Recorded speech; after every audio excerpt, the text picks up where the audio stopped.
E aí galera, tranquilo? Vim falar com vocês hoje aqui um pouco sobre a história da Revolução Russa. A minha ideia inicial era falar sobre o socialismo, mas a Revolução Russa ela é muito rica em conteúdo e acho que merece um vídeo próprio para isso. E, bom, por que eu decidi falar sobre essa história? Simplesmente porque eu vejo que existem muita gente, se não a maioria, que diferencia o nazismo e o fascismo do socialismo. Aqui eu não quero nem entrar em questão de espectro político, se é de esquerda, se é de direita. Aqui eu quero falar só o seguinte, gente. Tudo que é mais repudiado pelas pessoas do governo nazista e fascista aconteceu também no socialismo. Então, vou começar a falar aqui hoje sobre a Revolução Russa porque foi o começo de tudo. Bom, Hitler, ao contrário do que muitos pensam, não foi quem criou os campos de concentração. O Hitler, na realidade, importou esses campos de concentração, essa ideia de campo de concentração do governo bolchevique. Vamos lembrar, Hitler foi eleito em 1933, a Segunda Guerra aconteceu entre 39 e 45, e os bolcheviques eles chegaram ao poder em 1917, na Primeira Guerra Mundial. Então, assim, em 1918, nós tínhamos o primeiro registro oficial de campos de concentração sendo utilizados pelos bolcheviques. Esses campos de concentração eles eram utilizados para enviar os burgueses, na época que eram os kulaks, que eram os camponeses, que tinham adquirido recentemente o direito de ter propriedade privada, podiam ter terra, e o pessoal que fazia parte da aristocracia, que tinha trabalhado para o czar, que era o rei, né, da Rússia. Essas pessoas foram vistas como inimigo do sistema, da classe proletária, que eram os sovietes, e eles eram enviados a campos de concentração nos moldes que nós conhecemos, tá? Então é importante aqui, o campo de concentração antigamente, na época colonial, ela servia para dividir os nativos dos estrangeiros. E somente na Revolução Russa que passou a ter outra serventia, que era de explorar o trabalho escravo. Então as pessoas elas eram enviadas para os campos de concentração para, por exemplo, construir ferrovia. A Transiberiana, que é a maior ferrovia do mundo, foi construída com mão de obra escrava dos campos de concentração da União Soviética. Então, isso é uma coisa importante para você saber. Qual era o nome dos campos de concentração da União Soviética? Eram gulags. Então, se você quiser procurar na internet, os gulags eles eram os campos de concentração da União Soviética e eles, no primeiro momento, serviam só para enviar quem fazia parte da burguesia. Porém, em 1918, meados de agosto, o Lenin sofreu um atentado contra a vida dele. E isso fez com que ele simplesmente tivesse um motivo, né? Ele precisava de um bode expiatório, e esse atentado contra a vida dele, para ele perseguir qualquer pessoa que se opusesse ao sistema. Galera, a Rússia, ela tinha mais de 80% das pessoas que eram camponeses. Ele não tinha apoio da maioria para poder implementar essa ditadura do proletariado. Então, como é que ele poderia fazer manutenção desse regime autoritário? Simplesmente enviando para os campos de concentração e matando, aniquilando qualquer pessoa que se opusesse ao sistema. E isso foi feito em larga escala. Falando em números, né, ao final do regime do Lenin, que ele morreu em 1924, você tinha entre 80 e 120 mil pessoas que foram enviadas por ele aos campos de concentração. Tá? E eram 84 campos de concentração em 1920. Em 1923, apenas 3 anos depois, passaram a ser 315 campos de concentração. Então, ele não só criou esse modelo de campo de concentração junto com o Trotsky, como enviou para ele aí entre 80 e 120 mil pessoas. Foi só isso que pereceu na mão dele? Não, gente, não foi só isso.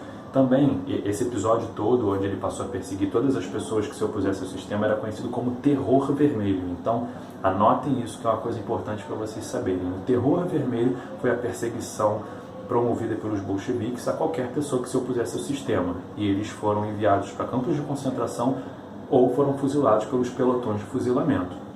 Além disso, existiu um episódio chamado Comunismo de Guerra. O comunismo de guerra foi o processo que levou à nacionalização da economia soviética, né, da economia russa, que foi as pessoas que tinham direito a ter propriedade deixaram de ter esse direito e deixaram de ter propriedade, passou a ser do governo.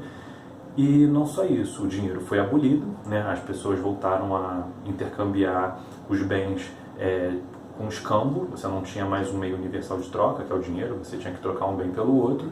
e você também simplesmente foi obrigado a trabalhar a partir desse momento. Então, o trabalho se tornou obrigatório, tá? E isso não foi uma peculiaridade do Lenin. Se você for olhar no Manifesto Comunista do Karl Marx, tem 10 tópicos lá de como implementar o socialismo, e um desses 10 tópicos é o trabalho obrigatório. Então ele simplesmente tornou o trabalho obrigatório. Então você imagina, gente, a Rússia em si ela já era um enorme campo de concentração, porque você não tinha opção, você tinha que trabalhar e acabou. E se você não trabalhasse, você era enviado para o campo de concentração de verdade, que eram os gulags.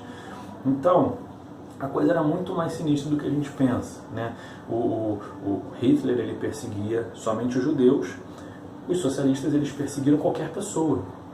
Bastava você ser contra o governo que ele perseguia. Se fosse judeu, negro, branco, asiático, não estava nem aí. Se ficou no meu caminho, tchau. Vou te mandar para a vala ou para o campo de concentração.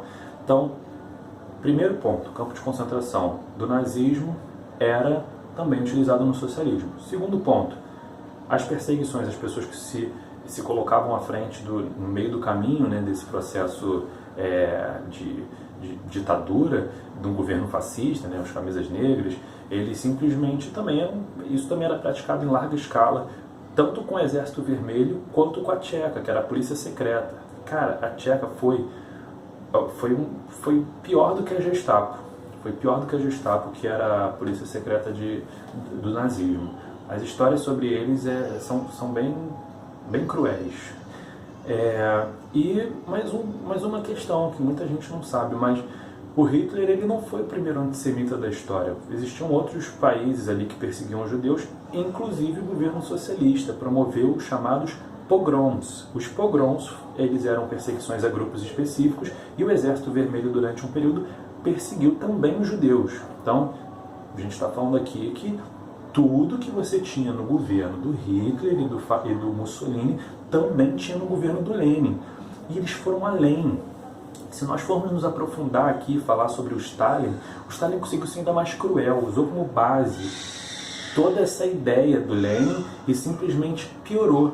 Ele ficou conhecido também pelo caso Nazino, né, que também veio a ser chamado de Ilha dos Canibais, onde ele pegou 6 mil pessoas, enviou para uma ilha inóspita e por lá não ter alimento, né, foi na Sibéria, um lugar que chega a menos 40 graus, eles simplesmente tiveram que se alimentar uma das outras. Então, galera, olha o nível de crueldade. A gente fala assim, porra, mas o Hitler matou 6 milhões de pessoas. Ok, matou 6 milhões de pessoas, de judeus, né, ciganos, negros.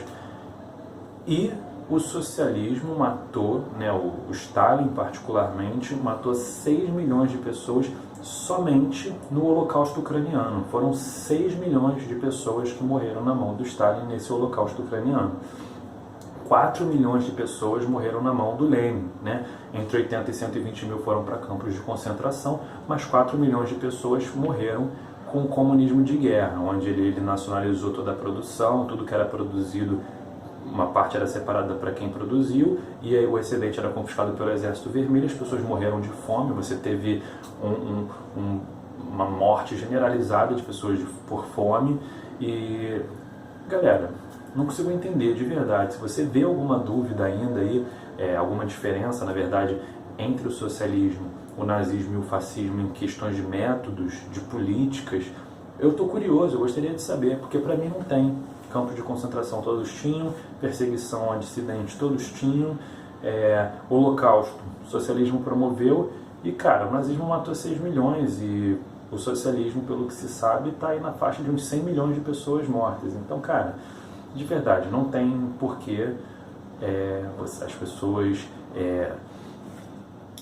acreditarem nesse tipo de ideologia. E a Revolução Russa, que é a primeira ditadura da história, foi a primeira vez que o socialismo aconteceu no mundo, tem mais evidência do que tudo. Para quem estuda a Revolução Russa é suficiente para entender o nível de perversidade do socialismo. Beleza, galera? Bom, é isso. Tem muita coisa para falar sobre a Revolução Russa, mas eu vou me ater só a esses pontos aí, para fazer um comparativo mesmo, se as pessoas refletirem sobre o que tem de parecido entre essas 3 ideologias que eu considero irmãs. Beleza? É isso, galera. Se quiserem, podem comentar aí com dúvidas, ou lá no meu Instagram, que é leo.galúcio. Valeu, galera.